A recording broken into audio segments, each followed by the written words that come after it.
on the YouTube channel and on I'm going to go over and check the Facebook channel.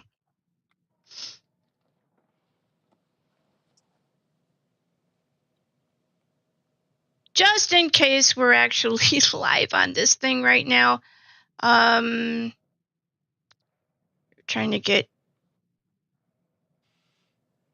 everything going and set up. It does say we are live. Hey everyone, thank you for tuning in to the channel, and I hope that you have a very, very enjoyable stay with us. And where did he go again? I lost him again. Okay, I'm going to hit the button, and I'm going to hope that he's going to be able to come back in. There you go. I don't know what's going on with your Wi-Fi over there, but yeah, try to stay stable, and we're going to get ready for show. Here we go. Haters, relax and keep watching. The show is just about to begin.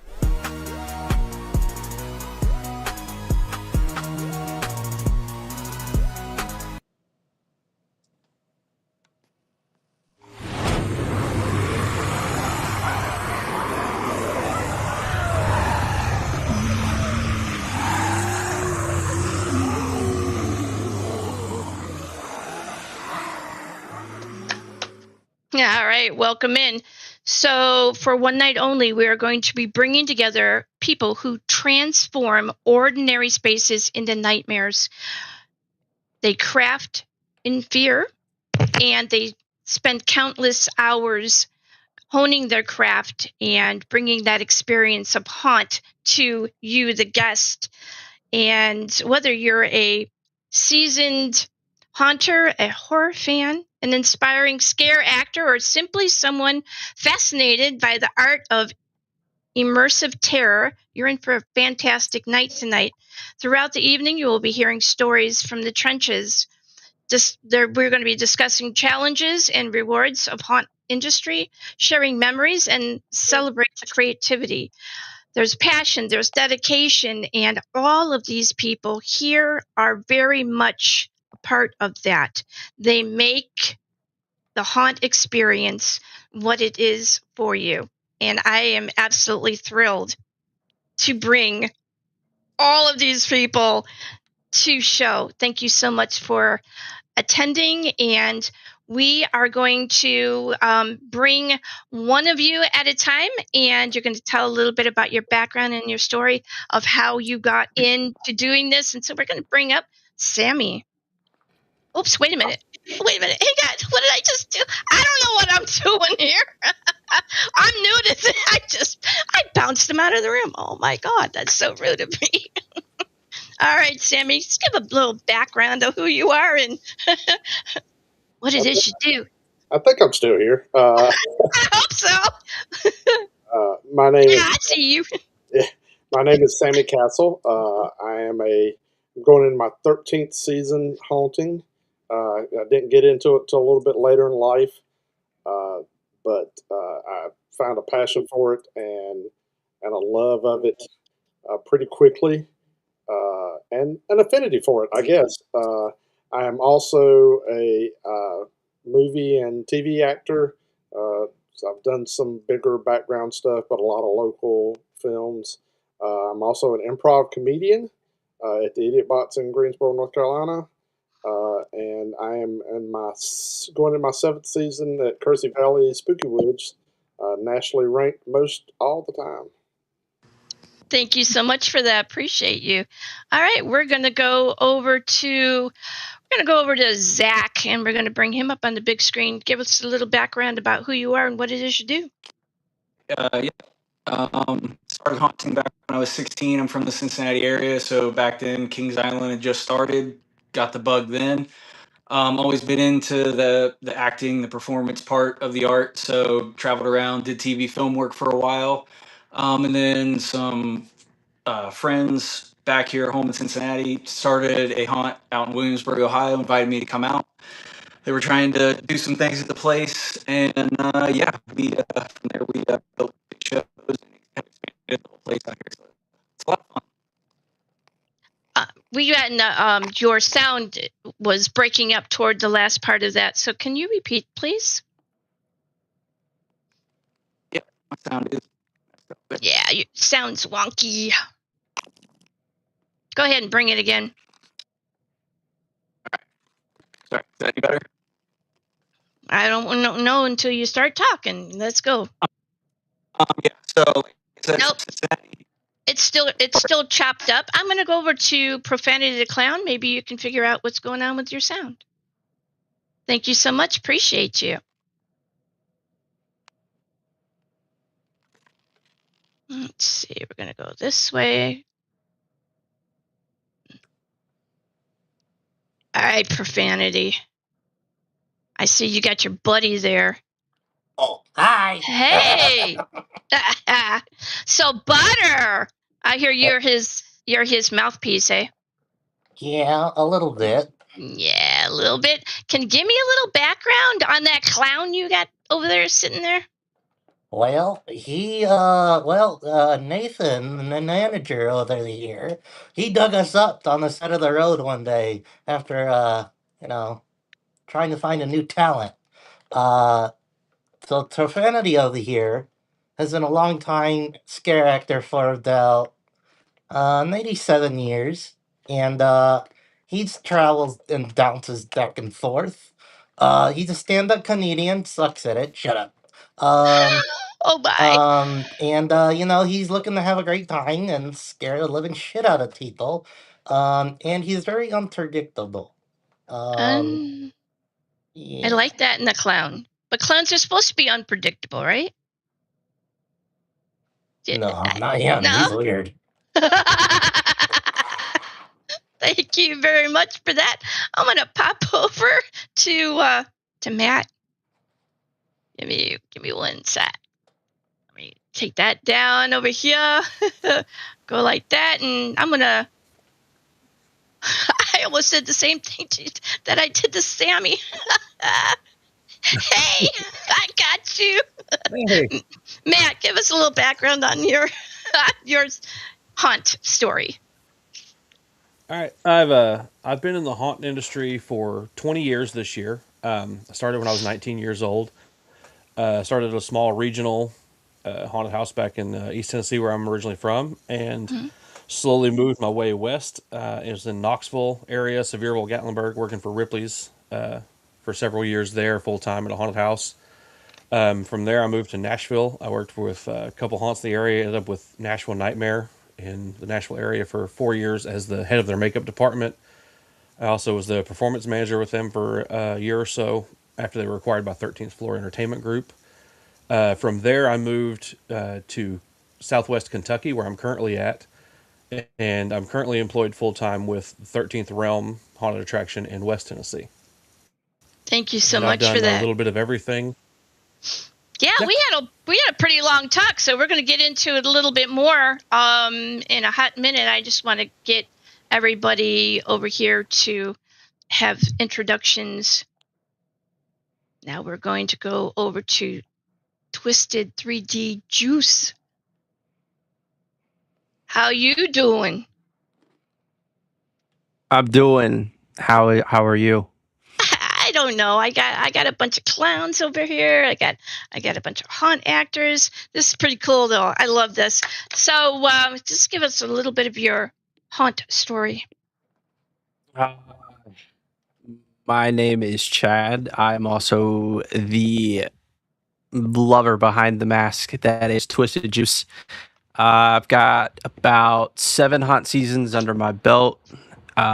Started really early, about 6 or 7 years old, and caught the bug early on, as you would say.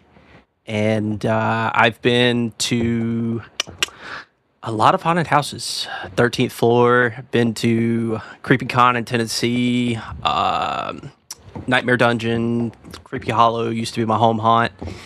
And before that, I started at a local haunt in my area, called what was it? Haunted Hills of Lynch's River, or Haunted Trail of Lynch's River. Really good haunt, and ever since then, it's kind of just, I don't know. I got a thing for it, and I'm good at being a clown. Like, can we get a little bit of? I have a tiny bit of image of your character creation. Look at Yeah, that. he's getting That's he's getting put on the wild. head tonight. Yeah. That's wild.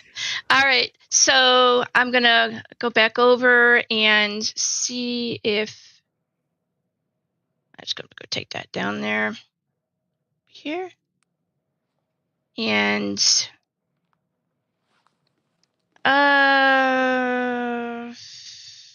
we have to add you in there, and there, and let's bring you up. Let's hear your story. Okay, well, my name's Ken Sarkowski. I go by Sinjin or Stanley the janitor. This particular costume is Krell the surgeon. I got the haunt bug really early on as well. I started designing haunts when I was like 6 or 7 years old. My cousins helped me to learn what the haunted house was, how to develop a scene and characters. We were really into D&D back in the day, like even before video games and computers. We had to do something, so we made a bunch of forts and haunted houses in the hay, and I've done home haunts and all kinds of stuff. Fast forward to about 15 years ago, I got the opportunity to work at Dark Hour, which really expanded my whole view on haunted houses and what they could be. I worked at several of the haunts in DFW, and I currently live in Austin, Texas. I haven't found a haunt family yet, but I'm hoping. I do a lot of appearances around town and in San Antonio, Houston, and Dallas right now. So the conventions are really keeping me going. I love your dude in the background. He's pretty cool. All right, so we're gonna go over to, where's Matt? There you are. Matt. All right, so Yes. you had a time over at Ripley's Haunted Adventure, and you did special effects, and you haunt acted, and you created a number of characters. Give us a little bit about what it's like for you to do a persona, and what kind of steps go into that experience for you. Okay. Yeah, especially during the winter time when town slows down, when there happens many tourists in town, it would be one actor upstairs in the haunted house, which is usually me because I was the supervisor, and I would have to hit a minimum of 3 spots in the show. I always try to do more than that because I always tried to, make the most of the show for everybody. So that's actually where I started doing masks. I started making sock masks to do that. So I would bring the groups in, give them the rules in the front room, and send them into the show. And then I would hit the first scene as that same character, but then by the time they got to the next scene, I'd put a sock mask on, I would hit them as a different character, and I would change and go to the next scene, which was about a room and a half away. It worked out really well because we were set up with one central hallway, so they were just kind of walking around me. But I would have those sock masks, and as soon as I'd put that on and put whatever costume edition I'd put on, very quickly could get into that character.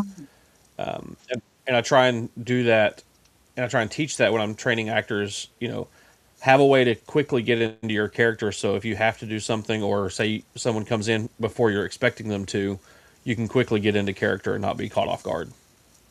So at what point do you believe that the guests stop seeing it as a haunted house and start believing, even for a moment, that the nightmare is real? It really depends on the guest. Some people think that before they even get in line. They're already kind of freaked out in their own head. But definitely, when you can make them question whether you're a person or not. I remember the first time I saw a giant stalkabout costume, it freaked me out because I'd never seen one before, and it didn't look like I couldn't rationalize that it was a person in a costume. So that kind of freaked me out. But yeah, if you can get them to question whether you're an actor or whether you're actually a monster, that's when you start to get them to believe it. Is there anything about your beginning years of Haunt that you still take with you today? Oh, absolutely. One of the biggest takeaways is that you're not going to scare everybody, because some people go through a haunted house and don't react at all. Some people go through and are terrified. It's more important to me as an actor and as an actor trainer that you're still putting on a good performance and you're entertaining the groups as they're going through. If they're not necessarily screaming and petrified, that doesn't mean you're doing a bad job. It means that they react differently to what's happening. Some people can be laughing their head off walking through a haunted house, and that's their defense mechanism. Right. Or some people are laughing their head off because they're having a good time.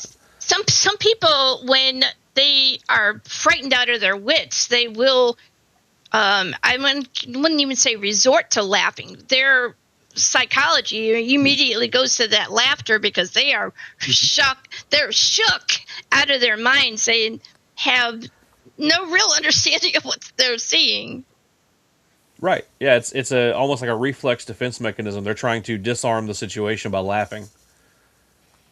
But I would much rather see a group. Thank you for that. I appreciate that. I'm going to go over to Profanity the Clown. Yo, butter, sup? And Profanity. He's going to get back to work. Oh, he's napping. Yeah. I guess you got to get him a little bit of time. You get me now. I appreciate all of that. So, as a haunt actor, what is it like for you when you're getting ready to go to haunt? When does it start for you? Does it start as you're going on the road? Does it start when you put a toe down? Does it start when you go past the gate, or does it never turn off? So, being a haunt actor rather than a paranormal demon as I am, well, I think it starts as soon as you leave your car. That's your safe zone. As soon as you leave your car, you're ours. Over here in Dayton, Ohio, there's a lot of them around here. A lot of victims and a lot of unwanted house guests, as I call them.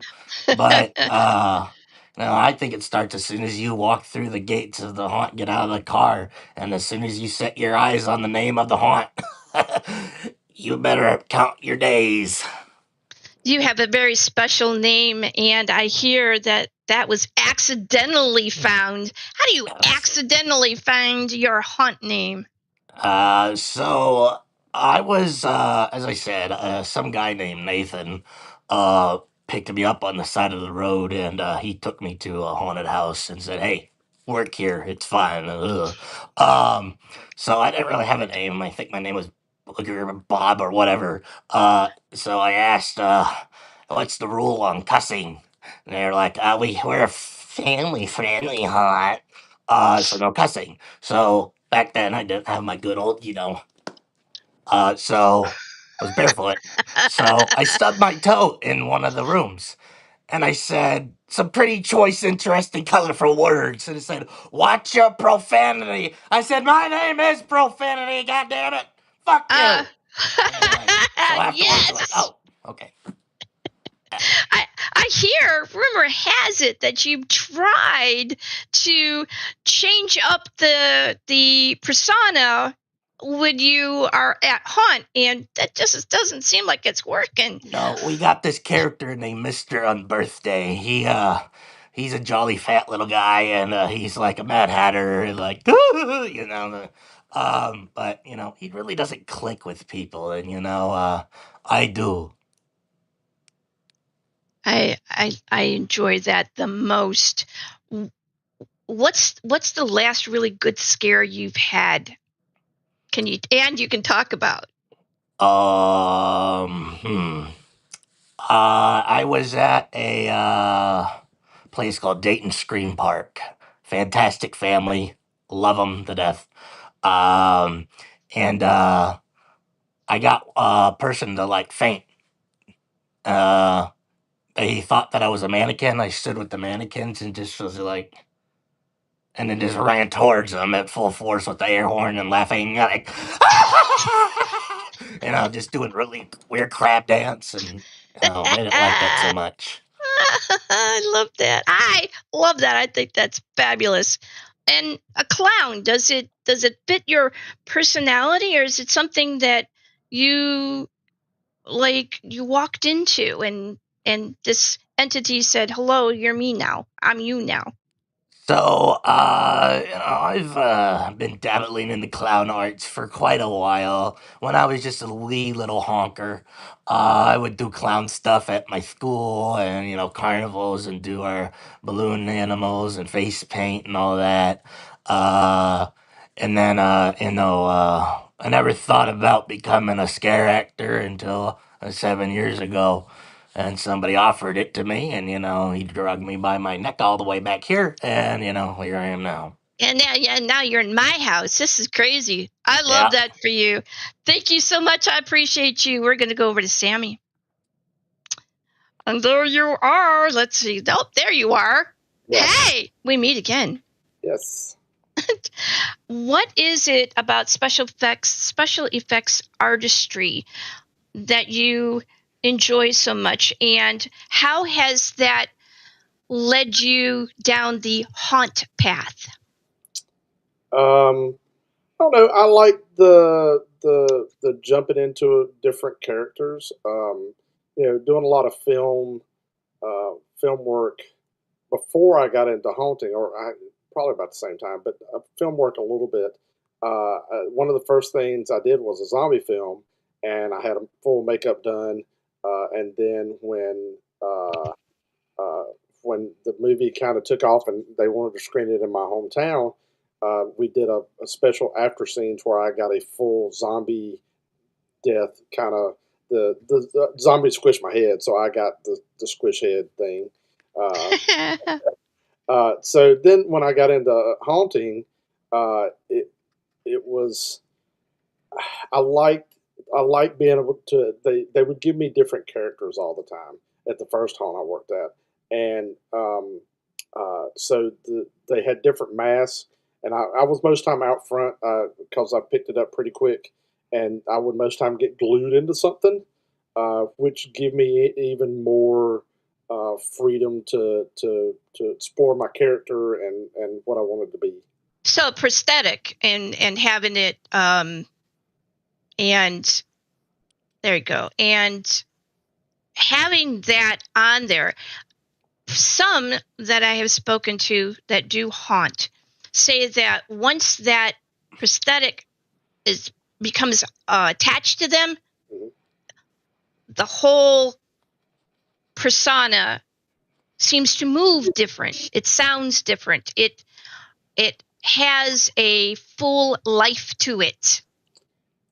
I never know when I get approached with a new character. I never know how I'm going to play him until I put it on, until the mask goes on, until the prosthetic goes on, until the makeup goes on. I've played so many different characters. It's I don't know what I'm going to do until I put it on the first time, and then that character develops out of that. I feel the weight of the costume, and I feel the weight of the mask or the prosthetic, and I look at it and see, clowns are very happy, and then or screechy and that kind of where a bigger character goes to a deeper voice and maybe a slower voice and something a little different and something a little so it just all depends on what the character is. Or how I feel in the costume. That feel of it.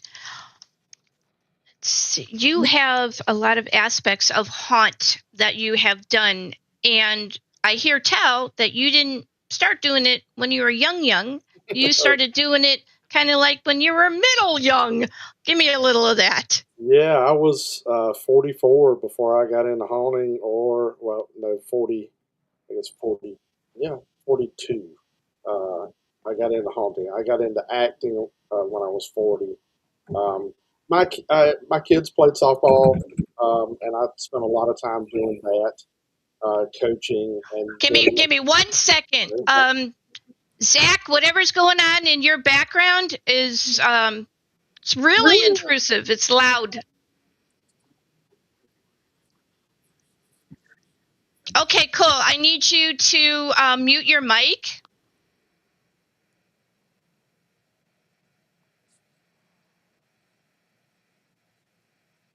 Go ahead and mute your mic on here.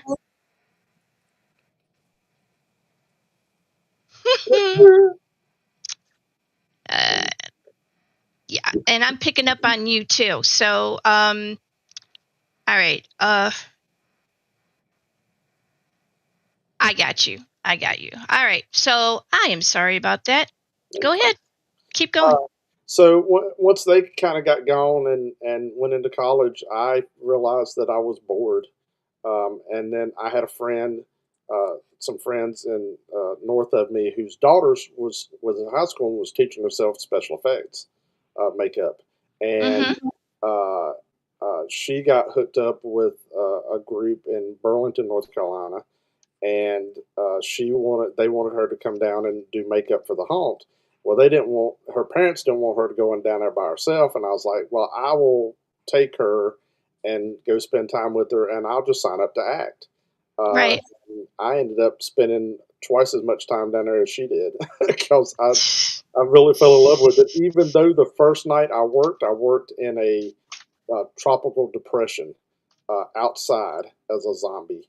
I remember, that I don't know. I have a lot of people that do film and all of that. I hope you got that on film. Nope. Oh man! If I'd known about it by now, but I didn't. They said no phone, so I didn't carry my phone out, and we had 3 customers all night, and I tried my damnedest to scare all 3 of them. I love that for you. All right, we're gonna go see what are we doing now. We're gonna go over to. I can't go over to him because he's not in the room. We're gonna go. We're gonna go over to.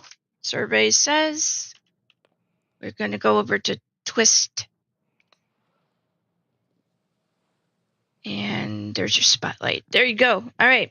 You have quite an interesting character that I don't even want to call it a character. It's a persona. And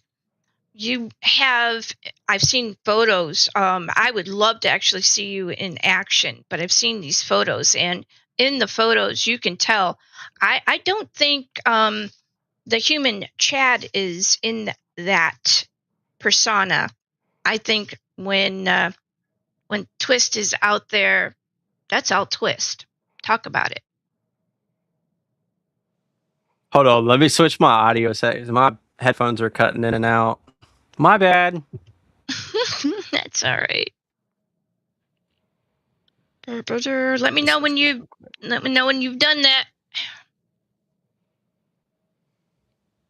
This is what we call dead time. All right, there we go. It should be good now. Okay, go ahead.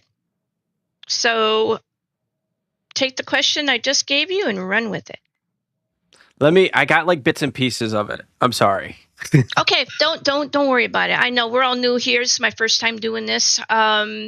So I know enough about your character persona to know that when I was looking at the photos, I could tell that I don't think Chad was in there anymore. I think it was all Twist. And does Twist take over and tell Chad to go take a seat while he's out running around and doing the thing? Oh yeah, 100%. when the mask comes on, it's all Twisted's game. So you're in Twisted's world, and I think that goes for just about anybody in the haunt industry. You know, it's weird because you'll have people come up to you and they'll be like, "Oh, you play so and so character," and like at this haunt, and you're like, "Yeah," and they're like, "Cool, can you switch?" I'm like, "No, it's more fun when I got the mask on." Right. I know that you have someone else that is helping you develop the character. And would you like to talk about that? Oh yes, absolutely. Thank you. My loving, endearing wife is 100% a supporter. She hates clowns through and through. Profanity, she would probably, if she was here, she would probably be hiding in the other room. Oh my. But she like biggest support system, bro. And it's kind of unreal because like she knew that I was into haunts, but she didn't know that I was going to go the route of fully investing into like becoming a clown.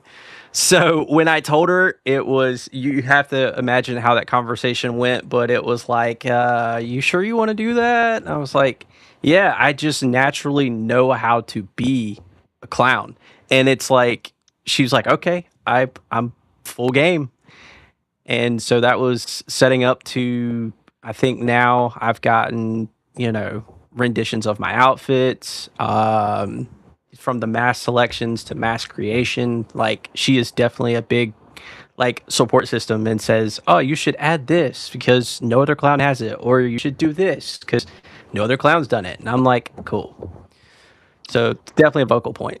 Having the ability to be able to draw out a character that is completely unique in a haunt industry is, to me, I would think it was near damn impossible. But I see what you have done, and I am absolutely like in awe. So give a shout out for the haunts where you have been or the one that you are. Haunts I've been, like I said, Nightmare Dungeon, located in North Carolina. I guest haunted it. It was an amazing experience. The guy that actually made this wonderful face for Twisted, is actually the owner of that haunt. Was an amazing dude. 100%. I've been to 13th floor. I've been to where else? There's some other haunts I've been to in like North Carolina. The farthest I've gone is I went to a haunt in Augusta, and that was pretty fun too. So I know a lot of people have to travel. Profanity, how far do you have to travel to get from where you stay to the haunt?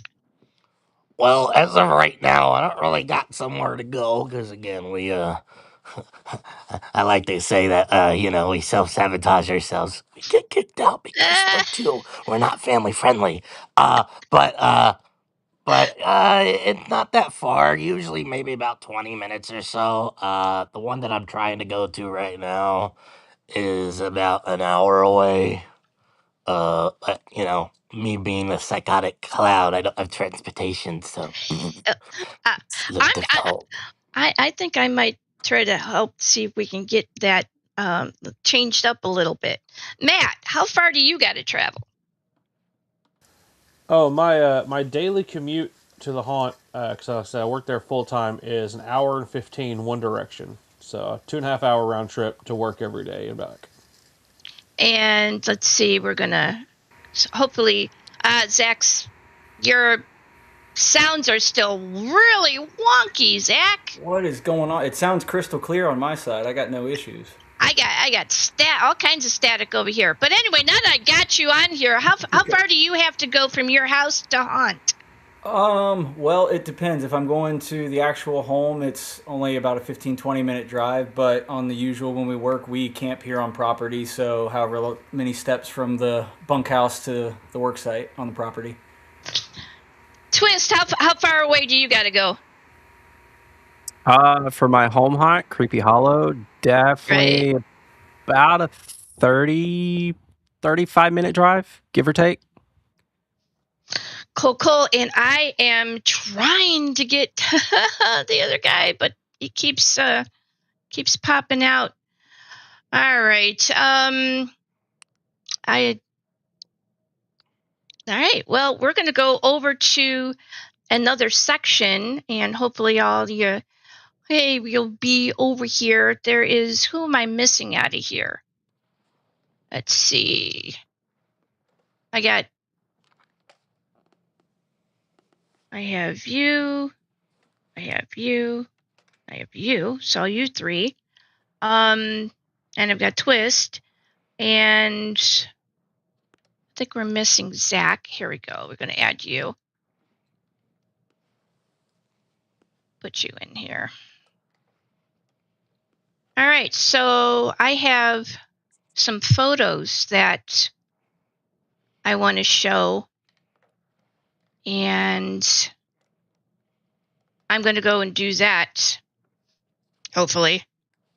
We're going to bring up, let's see who we got here. We have Mr. Profanity. We're going to do some show and tell with some photos here, and hopefully they'll pop over. Ugh.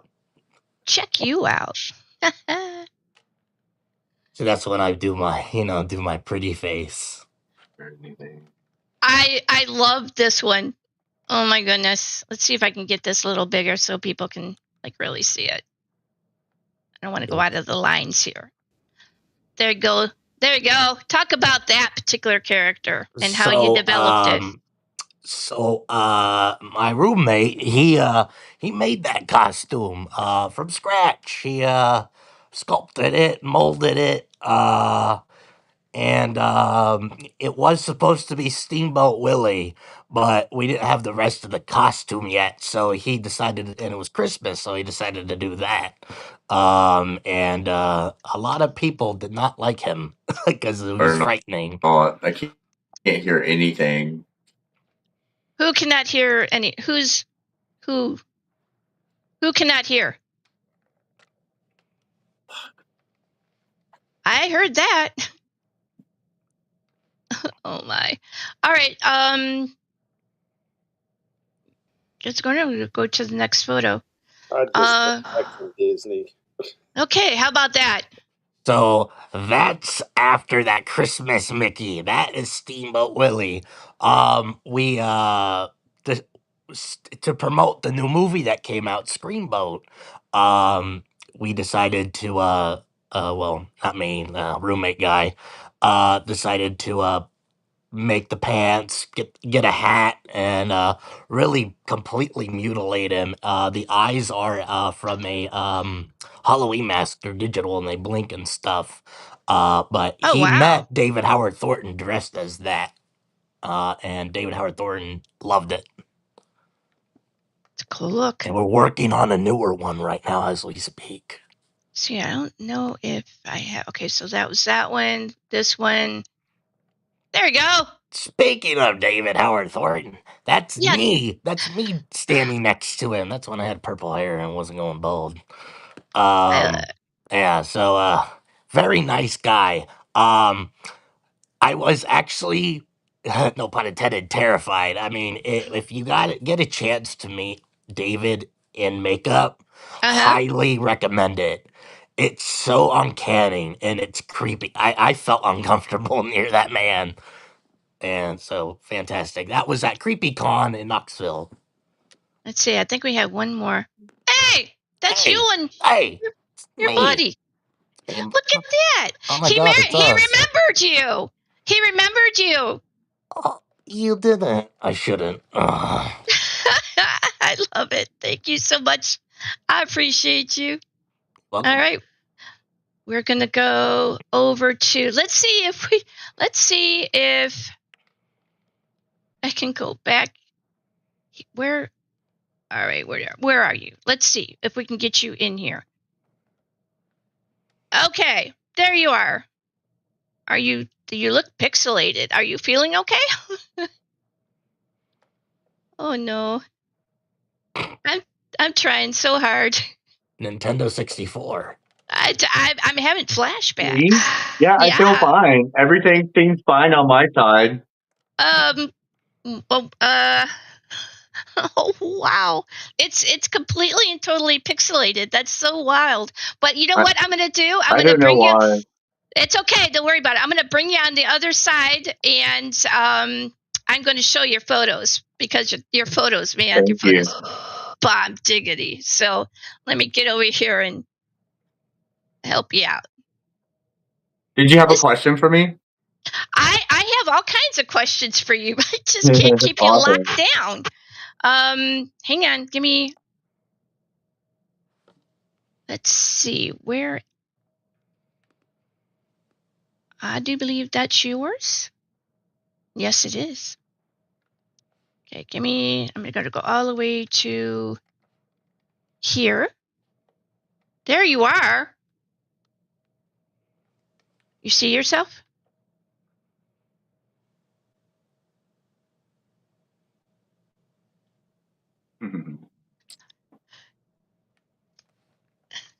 Talk about this photo. Well, that is myself as my character Sinjin. He's the angel of death. I uh, did the entire costume. Of course, it's an immortal mask. And my friend Mario, who is Winifred Sanderson of the Sanderson Sisters ATX, who are just a wonderful group. They've always been super nice to me. You know, I go around to parties anymore and really enjoy my Halloween time. This year I turned 50 and really just took the year off to go to parties. I made over $1,000 in costume contests this year. It was super fun. You know, I really love getting dressed up. I do love being spooky, scaring people. But it's just kind of in a different way at the age of 50 anymore. Talk about this.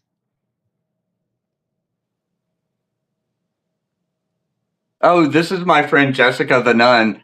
We like to go dancing in San Antonio at the Bottom Exchange. They're always super friendly to us when we go dancing there. TJ and his great staff are super welcoming to cosplayers. We've had several cosplayers from the Creepy Clown Society with me going to the Bottom, and it's just super fun to go out dancing sometimes. You don't even have to have a reason. You don't have to be getting paid. You could just go out dancing with your friends, and hopefully they're freaky enough to get dressed up with you. There you go. Here's another one. Look at that. That's amazing. Oh my God! Wait till you see this Thank photo you that's so coming much. up. I really love those wings. That's at the Houston Horror Film Festival. I highly recommend if you're in the Houston area in August. It's a really great convention. All the celebrities stay in the same hotel as the guests, and so you're just intermingling with celebrities all weekend long. And it's a small convention, like others have been small and gotten bigger. I hope that it doesn't get too big. And this is the surgeon. His name is Krell. He's my newest creation. I'm still working on him. I want to give him like a Dr. Satan armature, just coming out from all sides, you know, with sticky things all over it. You know, I really have big high hopes for him in the future. Brian Gates says hello. Hi, Brian. He's a great haunter. You know, when I lived in Fort Worth, I kind of followed the build. You know, I worked on Dark Hour for a while on their build crew as an actor, as a lead actor. You know, I really spent a lot of time at Dark Hour, and then I moved over to Hangman's House of Horrors, which is a wonderful volunteer haunt. All those actors and staff are just completely volunteer, and that's really important. It really takes a special kind of person to do everything volunteer and do that without being paid. You know, they have a really tight knit group over there. The Unrights, They're very special people, and they have a tight knit group of haunters that really look out for each other. And I really appreciate that. And I helped build that haunt for kind of they gave me the opportunity to go in there and do whatever I wanted. And it was so fun because I went in there and changed every room. I tried to do as much as I could, and that's what I always try to do. I really try to be supportive and kind and friendly. Try to. I don't try to think that I know everything because something will come along and I have no idea. When I moved from Hangman's to Moxley Manor because Moxley was also doing a complete strike and build up, and I Yes. just love that. I love painting panels. Building wall panels, and the whole start of the whole situation. The whole haunt from beginning to end. I just love it. All right, we're going to go over to Sammy, and we're going to show Sammy's photos. Let's see what we got. Hey, Ken, I can elaborate on that. I met some of the unrights at CreepyCon, man. They were some cool people. Wait, so I can get the button pushed. There we go. How about that? Let's go, Sammy. It's your turn. I've been at Curtsy Valley. This will be my 7th season there. They're nationally ranked all the time. I moved over there when COVID happened. The haunt that I was at did not open for COVID, and Curtsy Valley did that October. Of course, we were masked up, and some of the people over there I had done films with, so connected with them and just fell in love with the group there. They have a great staff. Tony and Donna are the owners and are just wonderful people. They really take care of the people there. So I've enjoyed my time there, and I'm sounds like I'm going to be there for a while. Cool. We have some other photos. Yeah, that was my character the last 3 years. Not last year, but the 2 before that. He was called Vlad. That was kind of my quiet guy. I'm 6'2", 210, so I'm a pretty good sized guy anyway. But yeah, I wear 3-inch platforms there too. So I love that photo. Look yeah, at that photo. I love that photo. that's a prosthetic that they glued me into. And the first time I worked a clown room, a bunch of my friends and my wife were coming through, and one of our friends is terrified of clowns. So I went to the owners. I was at the original Hollywood Horror Show at the time, and I went to the owners and I said, "Can I do something special tonight?" And he was like, "Well, what do you want to do?" I said, "I don't care. I just want to be a prime character." Uh, and he said, "Why do you want to do that?" And I said, "Because I want to scare the shit out of my family." And he went, "That's perfect. We're gonna put your big ass in a clown room." This one, I thought this one felt like you walked off a movie set. I love that whole thing. That's the preacher. I had a Bible that I opened up that would shoot flames out of it. I carried a crucifix with me all the time. He was just running around hollering religious stuff, and then I would take my hat and lift it up, and I had a upside down cross etched in my forehead. just for aesthetic. Yeah, that was my Sunday night character. I give a shout out for the haunt, please. Yeah, Kersey Valley. So this shot I took. They have a lot of off season stuff that they do there, and one of the things is during the fall they have a pumpkin sale, and the kids could come over and get in this little cart and they pull it around with a 4-wheeler and it goes over this little hump. Well, I like going back there and working that hump. I would just stand over. There's a set right there, a Bates Motel, and I'll go stand on that hump and just be kind of creepy from a distance. And that's one of our houses, one of the main houses. That's me standing on the hump. One of my best friends is a cinematographer and took that picture. And I thought Being creepy from the distance. I love that photo. Dee Snider came through and saw me stand up on a hill and went, "What the hell is that?" Yeah, look at that. Yeah, that's Jason. Kind of. I try to find dark places and then be where people don't expect me. Yeah, I love that, and that's all about Hunt. That's the thrill of it. This is my character from last year. He was kind of an evolution of Vlad. We decided we kind of wanted to get me out of a mask and talking some. So he has dynamite strapped all to him, and he'd kind of blown himself up too many times. Whoops. It was called Blaster, and I'm the type of guy that I'm always in character if I'm out front. So I might not be scaring you, but you may see me just go by going tick, tick, tick, tick, tick, just like to myself, and people just get creeped out by it. Oh, God.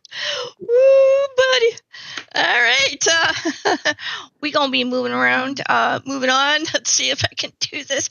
I'm going to tell you, when I was loading these photos, you would think that the photos would come in a group, and I would just be able to take the photos and stick them where I need to stick them. Oh, hell no.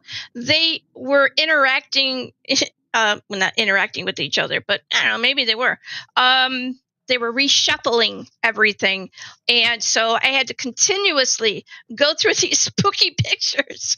And I worked on this thing till midnight last night. So it's been an experience. Let's see. We've got I'm going to see if I can we're going to get Twist. Your photos coming up.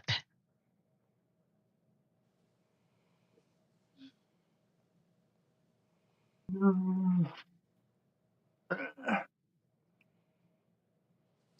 my goodness.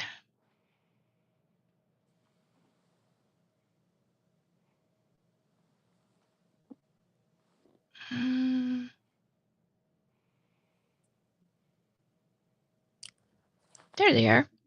Had to go find them.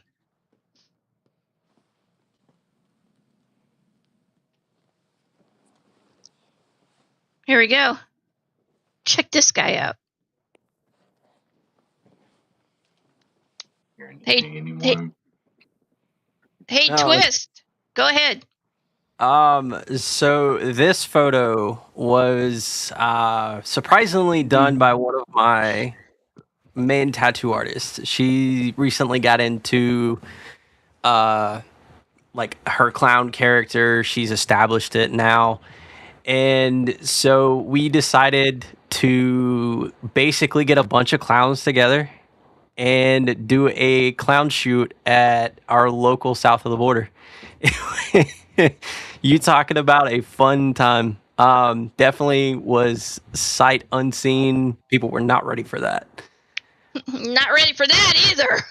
No, so this is one of my, God, I could kind of say my favorites. This is right after about a year of introducing Twisted to my home haunt. And yeah, somebody just came up and was like, "Hey, let me get a selfie." And I'm like, okay. Oh, man. Gotta do what you gotta do. Check you out looking, having fun. So I like this one too. This was one of my favorite. Another one from our clown shoot that we did. So I was basically walking, and there was an arcade area, and it was so funny because like one of the other clowns in our group was like, "Hey, I bet you $5 you can't fit in the train." And I was like, "That's free money in this economy." And I went and stuck myself in that train.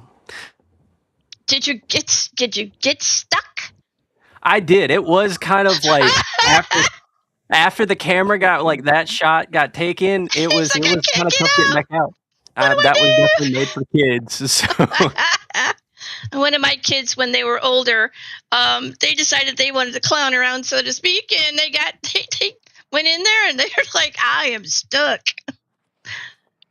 Let's have some conversation about this one. This is a good one. So I really like this one. This was done by my lovely friend Clarence Adam, runs Sinister Studios, is his like end all be all photography thing. And we have a spot out at our home haunt called the Devil Spot. And I was like, I feel like I should be out there. And so I was kind of like walking around, getting accustomed to it. And he snagged this picture, and it was like, became one of my favorite pics. I should have known that he took that. He has, Clarence Adams has such a ability to be able to capture the persona and to just really make that person shine. So shout out to Clarence Adams. Go ahead. How about this one? So this was a good one too. This was I know this was a night after haunt, and like I always had this thing where once I'm in character, it's kind of hard for me to get out. So my buddy here in the other clown mask was like, "We need to take a picture. We haven't done one yet for the haunt season, so we could post it." And I was like, "I got you."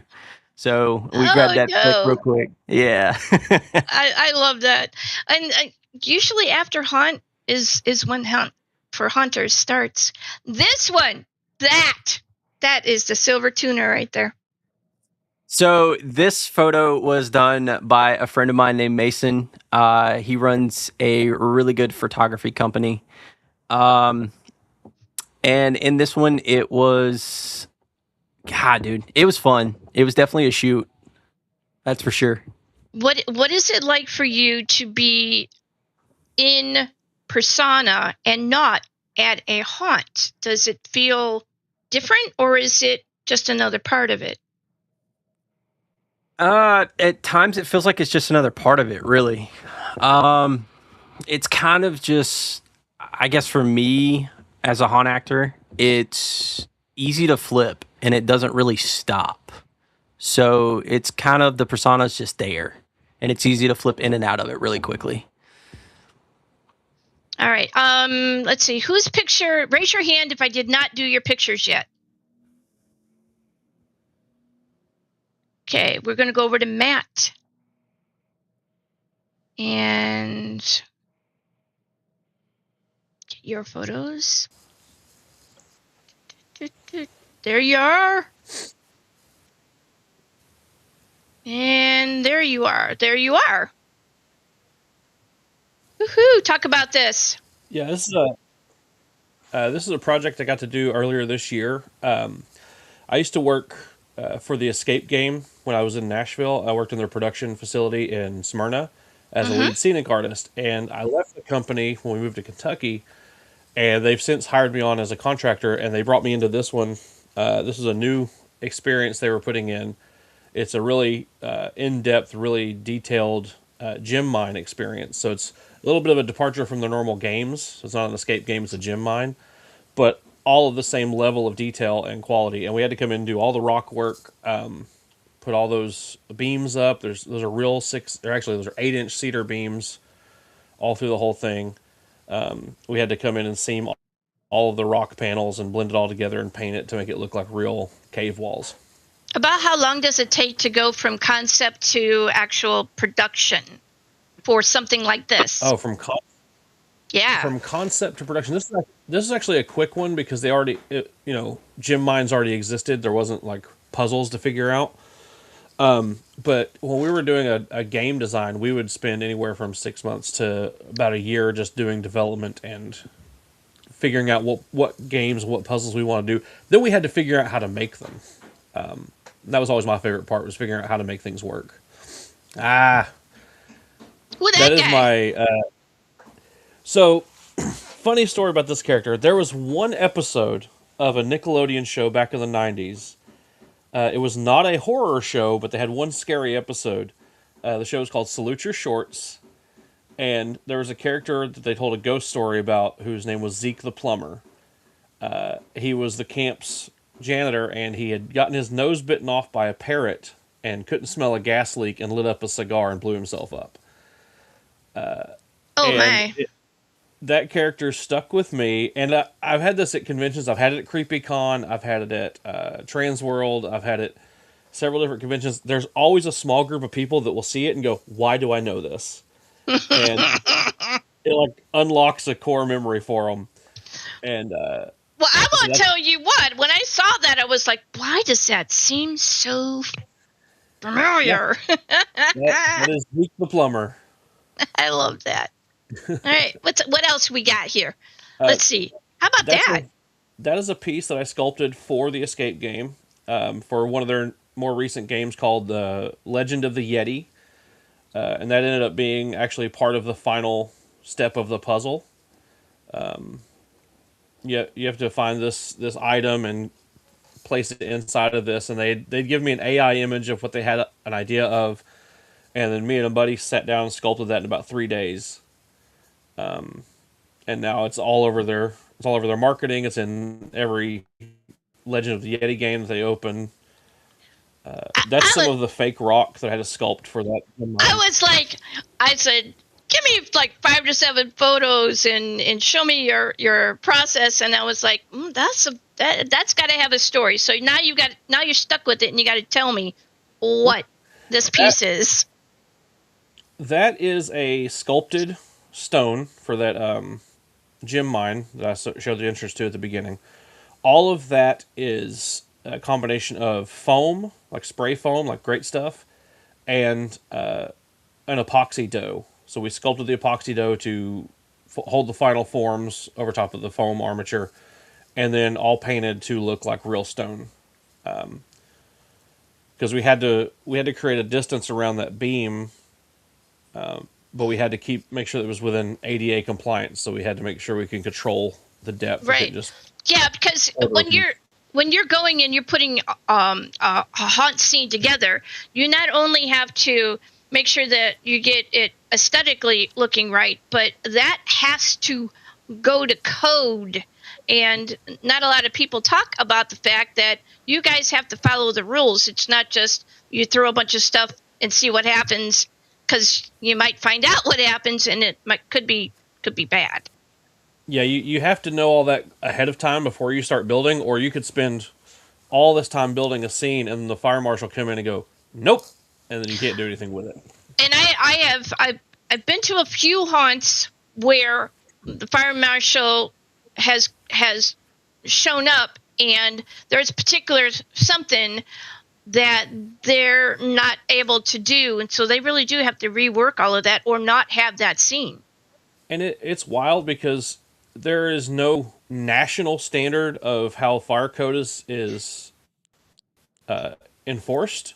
Right. There's a code, but it's all up to the discretion of the fire marshal. I've seen haunted houses that were built with like old Christmas trees and gasoline that pass fire inspection.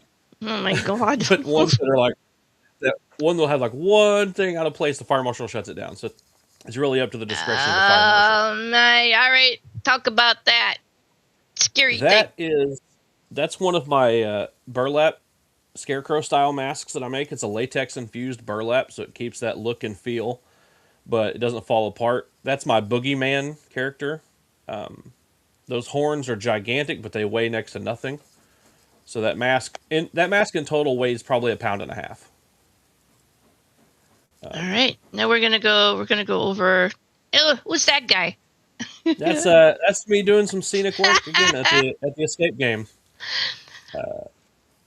Make sure that you protect yourself. Make sure you have fun. Make sure that you do what you got to do. Right. I was using an HVLP sprayer, so the whole room was just filled with a cloud of white paint. So I had to have the respirator on, so I wasn't coughing up white boogers. Yeah, I recognize those things because I have a few family members that have to do all of that. I love this. Look at that. That was my booth this year at Transworld. I took 85 masks with me. I always try and get as close to 100 as I can for Transworld, and I sold 61 at the show. So that was by far my most successful show. Bigger. And I'm going even bigger next year at Transworld. I got a bigger booth for next year, so more cool things to come. Oh, absolutely. I love this for you. Thank you so much. All right, we're going to get over to, hopefully Zach's sound issues are okay. How's it going? Hi, how are you? All right, so we're going to go and bring and thank you so much for your patience. Appreciate No problem. that. I'm sorry for the trouble there. I had everything tested, and then as soon as everyone jumped on, of course, that's when the internet decides to go wonky on me. Well, things happen. All right, let's have a conversation. Who is that? So that's my good buddy Matt. He's one of the original owners here at Cincinnati Fear Fest. He started a few years with some people before I got here, and then I came on, and everything kind of grew and changed. And that was closing night of our past 2025 season. That's my character there as the mayor. I was the central figure that kind of tied all the stories, did all the shows and stuff. I have a rule here. Everyone dresses no matter what they do at least once a night or once a season. So Matt's always all for that. So he came in to oversee the shows because the main show at the end of season this year was to kill off my character and crown the new mayor. So he sat up and oversaw. We do like street fight shows last year. So it was this big spectacle. And it was just one of those moments like we had achieved the goal that we had set out for a couple of years now. And that was like our happy moment there. My camera decides he wants to go everywhere. There, check that out.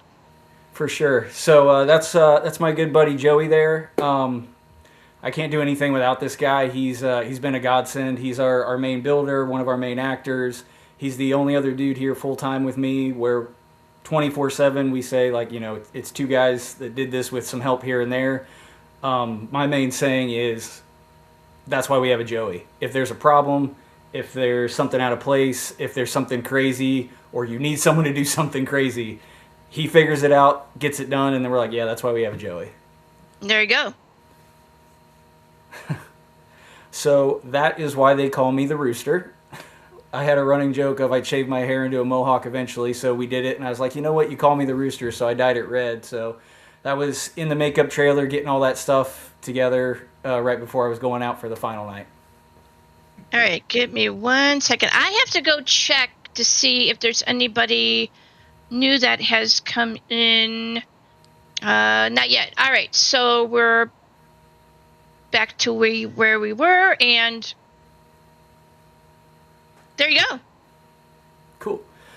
So that's our main scare zone on the Midway. We have a huge Midway out here. It's like an old Wild West town. It's how it was originally built, and we've been slowly revamping and adding things, of course, through the years. But that was one of the first new additions we did when we went from a single trail attraction location to now we have 4 haunted houses, 2 scare zones, and a whole bunch of other stuff. But that's what was originally called the barn. This year it's getting revamped. It'll be a covered bridge scene, but that structure and all the things around it was put up in 2 days by 2 guys out of sheer spite and will and just the ability to, they said they would build it for us and they got it done. So I thought of all the town pictures of a single thing, that was something to showcase. All right, how about this? It's still in the barn. Come on. I'm still seeing the barn. What do you got up there? I have the next, the Midway, I think. So that's an aerial view of the Midway. We we're friends with a group called Escape Visuals. They do a lot of like video and photography stuff. We said we want, since we've like updated the culture and the whole venue, we wanted some beautiful shots. So that's our main Midway, looking from the far end of the street toward our entrance. You can see, like I said, it's set up like an old Wild West town. We ran with that theme for a few years. Now we kind of re-envisioned it like if Dodge City was in the apocalypse and had survived through the years. So there's those sort of elements like the broken down cars, the vehicles, all the rusted, the weird weapons, that sort of thing. But on our Midway, we have, I think, 14 or 16 vendor shops. 2 of our attractions are on the Midway. Our main saloon is there. It's a huge building where you can get beer and certain liquor options, but we do live bands on Saturdays, karaoke music, karaoke with the monster actors sometimes when we can get them in there.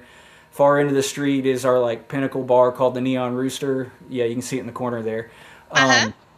That's VIP access. We do like a bar crawl pass at our place, so that's the only bar where we do full service like liquor. You can get anything you want. But that environment in there, it's like a nightclub. You go in, it's the crazy lights, it's all the sounds. There's a patio with games and music and TVs and that sort of thing. That is me right before I'm about to get body slammed to my death as the mayor. That was one of those things. So like I said, we changed our shows up when we did the Wild West thing, we did witch hangings as our main show, and then we switched to the street fight. So that was something we thought we could do a cool send off. And yeah, that's us, Cincinnati Fear Fest here in Williamsburg, Ohio. All right, I appreciate all of that. Thank you so much. No problem. Let's see. We're going to transition. Your mic is still giving me a lot of feedback, so I'm going to. There you go. Thank you so much. All right. Now, all right. We're going to go back over to the main scene. I think I have one more person I have to add, so I'm waiting for them to come in. I'm waiting for them to... Whose mic is open? Thank you. Okay. Trying to get them in.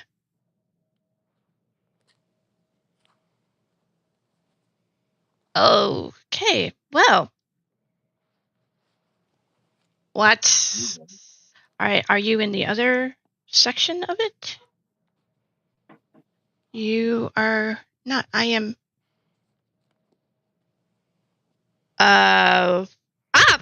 There you are. I see you. How are you? You got sound on you? Can you hear me? Mary. I can. Yep, I can hear you. All right, awesome. Hey, welcome to the party. We are very excited to have you here. I'm going to go and add you over to the other section where we were at, or we already are in that other section. I don't even know where I'm at. Let me add you over here. There you go. All right. So whose mic has got a lot of static in it? Is it mine? It might be mine. I'm not sure. Something's going on. I'm it's having horrible. A few people write in and let me know, like on their side, they're hearing things clear, so I'm not sure what's going on. Well, in my headset, I'm hearing a lot of static. So hopefully it is clear on the other side. I don't like to get yelled at for unclear sound. Mary. Yes. Let's get a little bit of background on you and the kinds of things that you do for Haunt. So my name's Mary Mel, owner of Mel's Ever Eternal Thresholds. We started this business this year, so we are new, but definitely not inexperienced. Our team, myself, I've been a scare actor, also managed makeup and costume last season. My husband, who's part of the team, he has been in the haunt industry since he was 16 years old. He's built and designed scenes for the early days of Dent Schoolhouse, USS Nightmare, and actually Cincinnati Fear Fest. He did the addition to the Barnyard last year for them.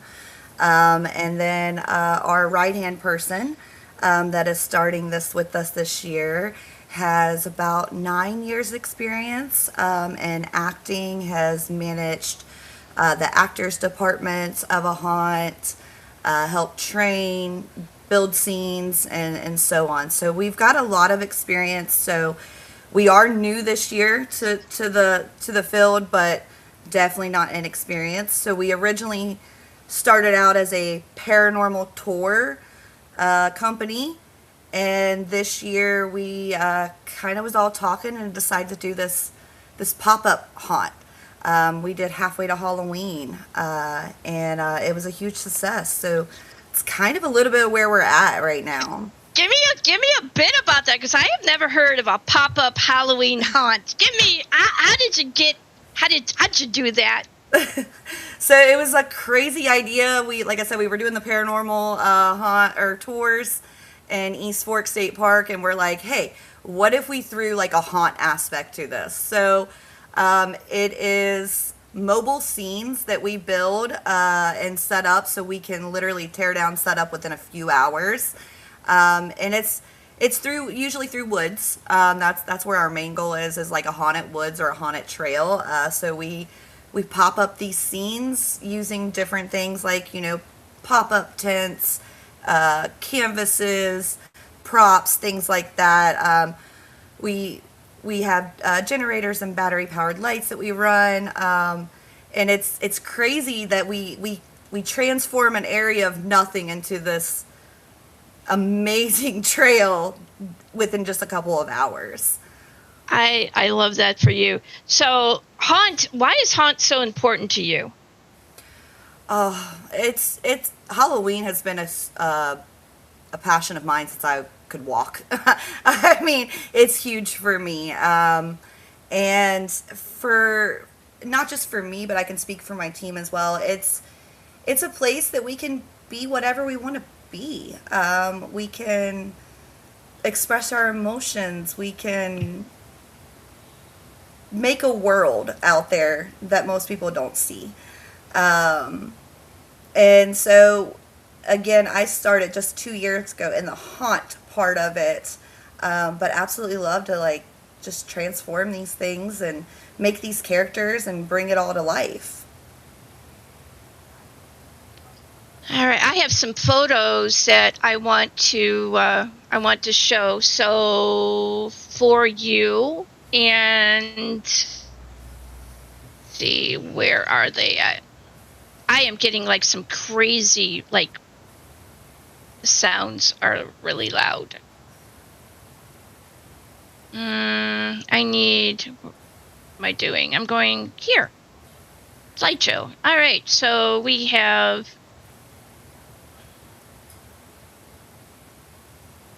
Oh no. I'm trying to get to it.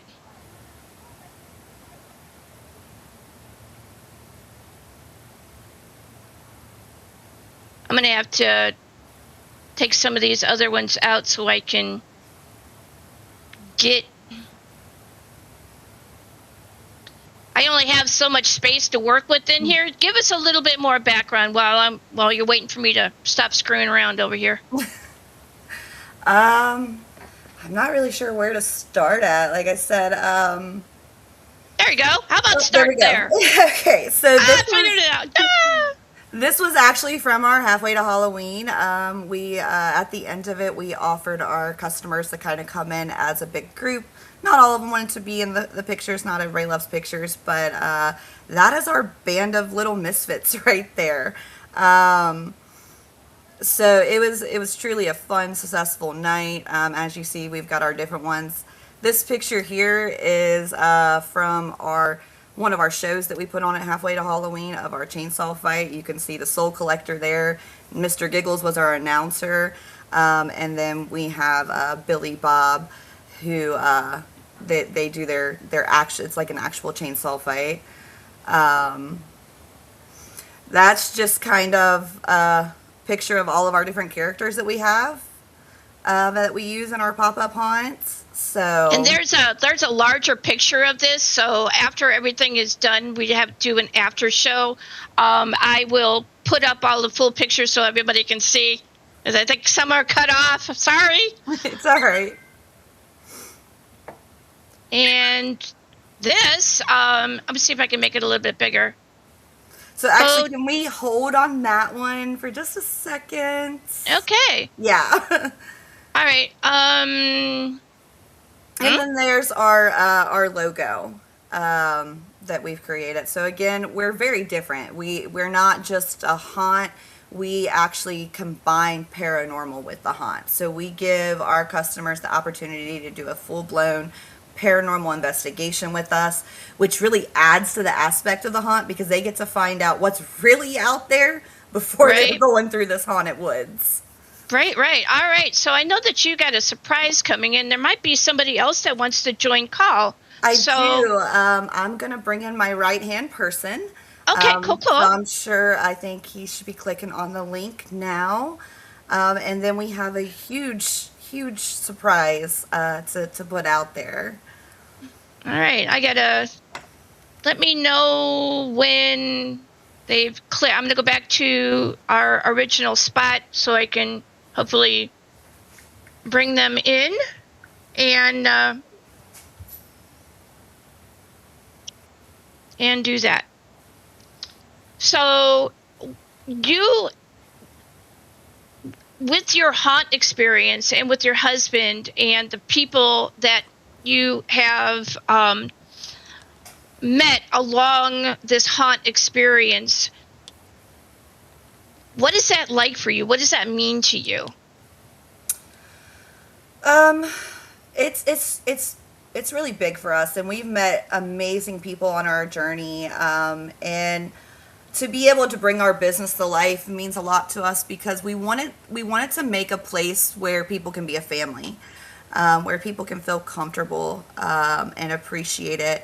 And I feel like we're getting the opportunity to build that.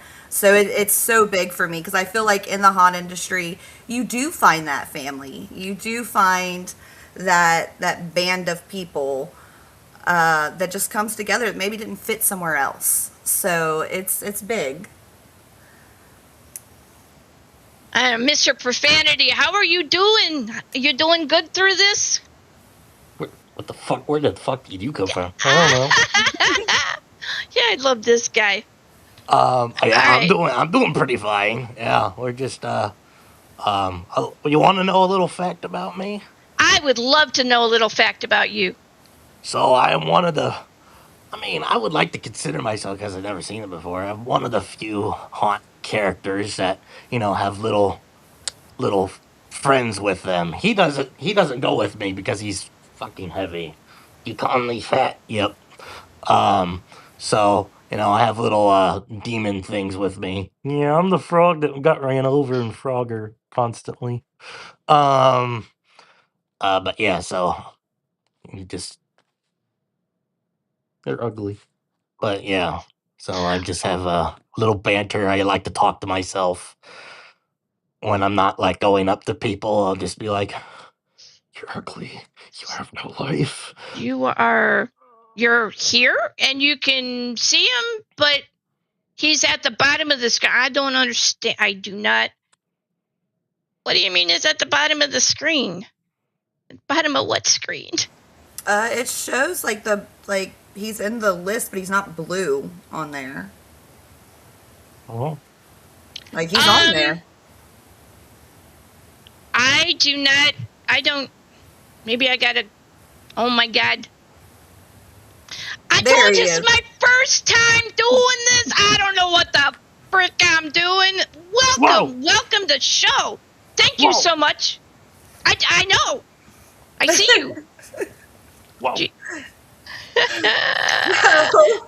I love this so much. I want to introduce our right-hand person. This is Pockets. Hi. We truly couldn't put together what we put together without him. He has been awesome. And Pockets, are you ready to say what we're doing this year? All right. So Pockets is ready. Let's go. So we have a reveal. We got offered an amazing opportunity for our little haunt family. East Fork presented us with the opportunity to put on their Haunted Woods.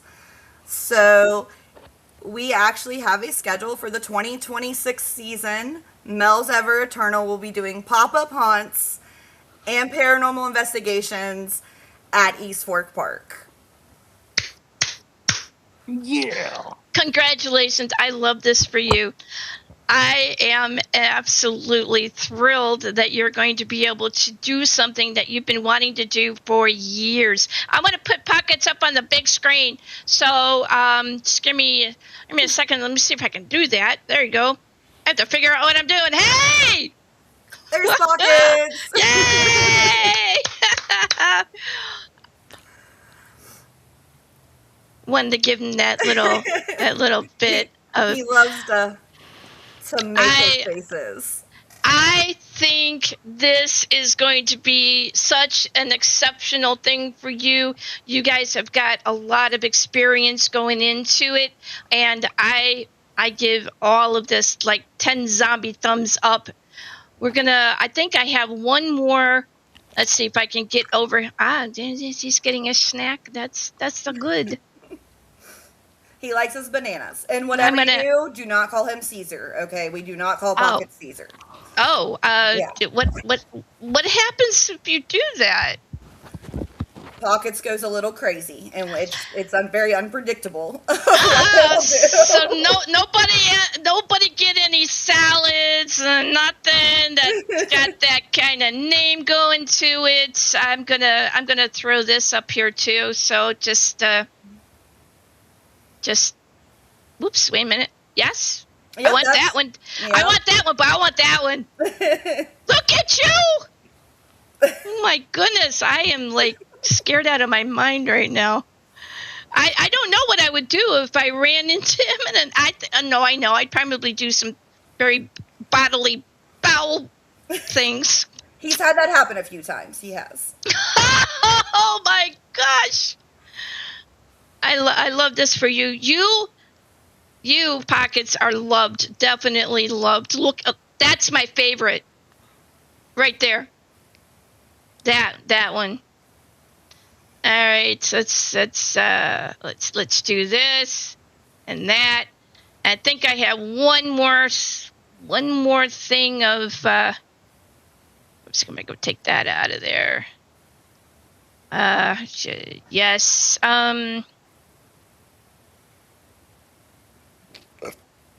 This right here. So yeah, that's our big one. And then the one that I asked you to take down, that would be our schedule for our 2026 season. It's super exciting, and we're ecstatic to be able to do this and just build our dream. You know, it was a dream, and now it's becoming a reality for us. Let me see if I can get whoops, wait a minute, I don't want to do that. And don't push any more buttons. Let me see. If you guys could see what's going on behind the scenes, I'm over here I'm just trying to get some stuff out there. Hey, wait a minute. Up there it is. All right, let me see if I can make it any bigger. We will have all of these pages. I'm just moving everything right now. I'm gonna put all of these things up so you'll be able to see it. I'm sure it'll be on their pages, so you'll be able to get, because nobody can read that. But I mean, but this is thrilling for you. That's got to be something absolutely like mind expending for you. Yeah, it's gonna be an adventure for sure. So, is there anyone here? And thank you for staying with us for a little bit more than an hour and a half. That has any kind of a shout out or anything they want to give to the audience to let them know about you or any of the haunt stuff you're doing. I guess I could go first. Thank you. So I want to shout out Clarence Adams. Dude is a absolute amazing mentor for me. I think one of the questions that I've thought was going to get asked, but maybe I just missed it or whatever. But I can definitely say Clarence was a big mentor for me throughout, I guess, my whole, making this guy. And it was awesome being side by side with him during a haunt. Sammy, I've heard good things about you. Especially from Clarence. But yeah, man, shout out Creepy Hollow. If you guys are ever in the Bishopville, South Carolina area and you want to check out a haunt, definitely check it out. There's awesome haunts that I've traveled at, Nightmare Dungeon, Sweet Dreams, the list goes on. So if you guys are looking for something to do during haunt season, support your local haunts, travel actors, we're people too, so we'll see you there. And be on the lookout. Twisted will be out and about come sometime, getting close to haunt season. So looking forward to it. Thank you so much. Anyone else? I got something. I got you. Hang on. Give me a second. I'm going to get you. There you go. Hi, All who are right, you? so You got a new guy. yeah. It's a wart. Okay, so I am trying to as I said, I'm trying to look for a new haunt to go to this season, but transportation's bad, whatever.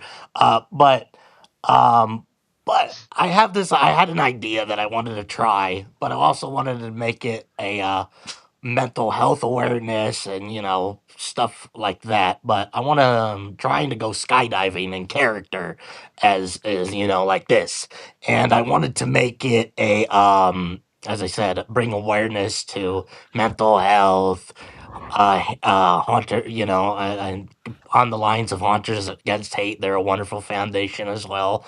And but I don't know where to start with that. So if anybody's out there that would willing to be partnered with that idea, that video, it will be recorded of me skydiving. You can use it to advertise your haunt.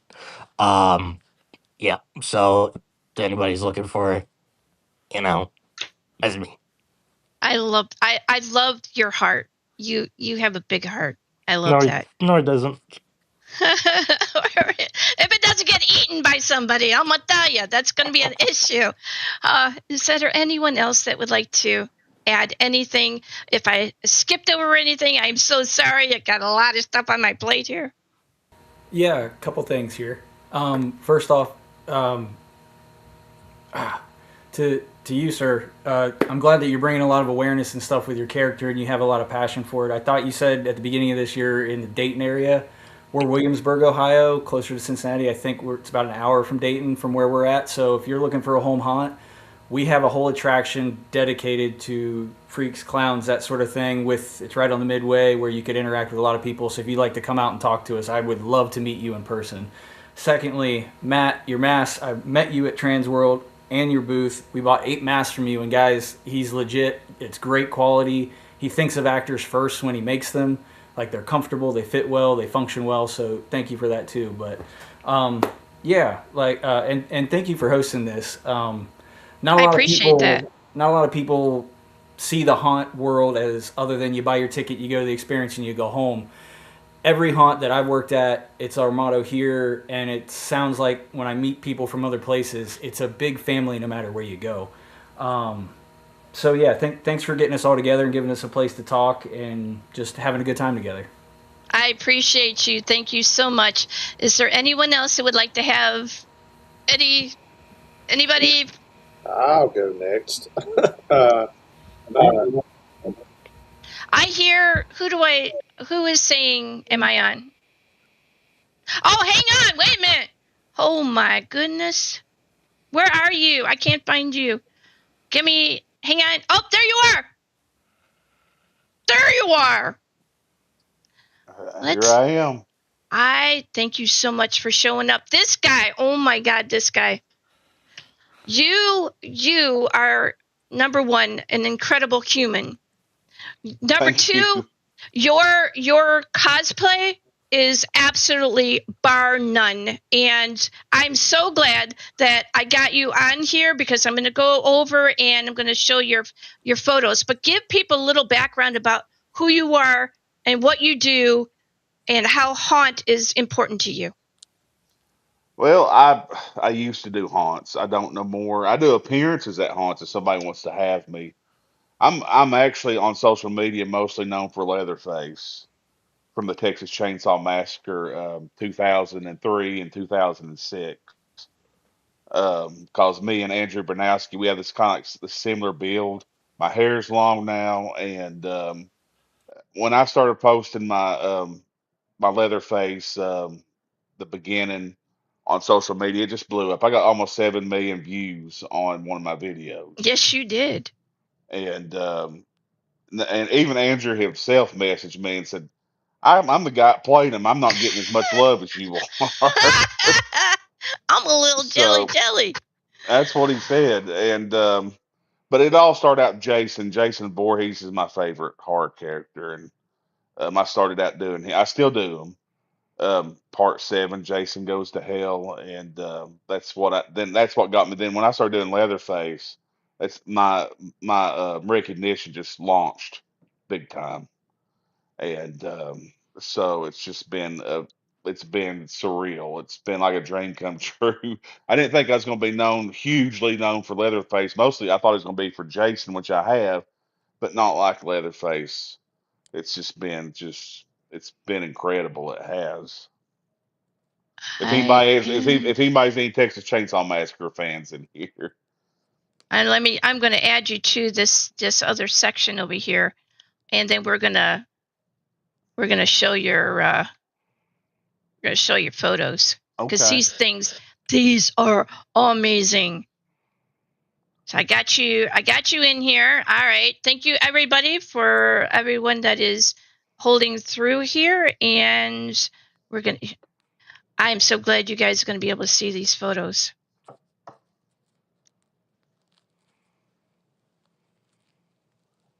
Here we go. Look at that guy. Give us a little bit of background on this particular look and about how long it took you to put it together. That's Friday 13th Part 7, the New Blood. That's my favorite look of Jason. It's where he comes up out of the lake and he's decayed like a zombie. You can see his rib cage, spinal cord, and all that stuff. Now, how long that took me? It took me days to make it, 10, 12 hours a day for like every day for like a week. There's my Look at leather this. face. This big guy. Are you wearing like platforms, or is that just you? Just me. I love this guy. That's my Victor Crowley. If anybody's familiar with the Hatchet series, Yeah, you're getting some like definite respect there. How about this? that's my Leatherface 2003.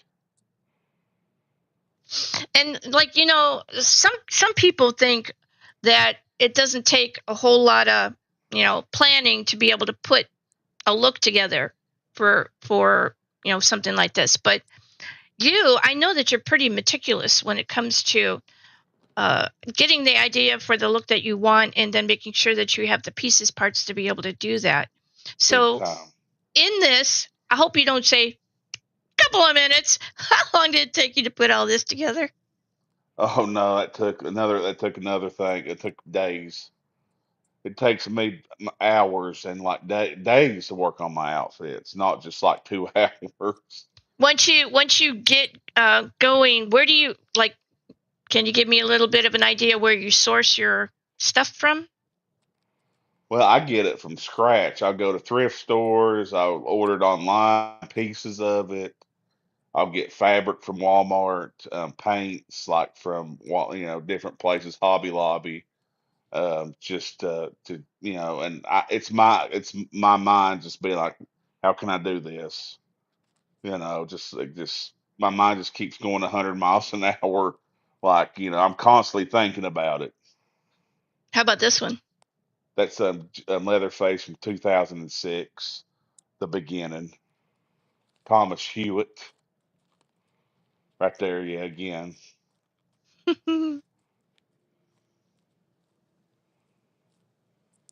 That's Jason Goes to Hell.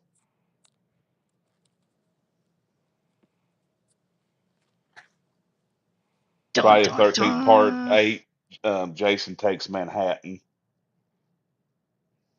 Definitely Team Jason. And that's Jason Goes to Hell again. And I had the lighting on it and all that. That's just freaking amazing. So I wanted to get some reaction from the people that just watched your photo reel. So what do you think about that, guys? Hell yeah. I don't think, as a big guy as well, I don't think people understand how difficult it is to play one of the big quiet characters, whether it's Michael or Jason or Leatherface. You have to do everything with your body because you can't get any expression out of your face. So Exactly. you have to play your size and really more intimidating than anything else. So it's a difficult character. I've played Leatherface. I've run a Saul several times. I've played Jason a bunch. It's not the easiest thing to do. It's fun, but like I'm in the midway playing Jason. It's a picture taker. It's hard to scare because everybody just wants to take pictures. I have one more. I have a couple more things, if that's Sure. all right. Yeah. So I wish I remember this. The person that referenced the Nickelodeon thing. Um, I have a new costume I'm working on for this season, named Barf the Chef. From he was on Nickelodeon as well, and that's the new guy for this season. Um, and what I've been doing um is that there's not a lot of haunted houses that have mascot characters. So I've been trying to bring a lot of mascot, you know, entities into the world. That's Steamboat Willie, and I got Jeffrey the Giraffe over there. But so I don't know exactly where I'm going to use him, and but I would like to take up off the on the offer of Cincinnati Fear Fest. But as I said, the biggest problem is transportation. No, Well, maybe they can figure out a way to make that work, because I know that their haunt would be amazing with you. I come with So- a warning label. Yes, it does. Definitely comes with a warning label. You're not a scare actor if you don't have a whole slew of warning labels all across your chest. Right. So, you guys have all been like completely amazing. I appreciate all the time that you spent here. I give a huge shout out to you, because you are why haunt season is amazing. Thank you again for your time and all. This has been another episode of Zombiepalooza Radio Live.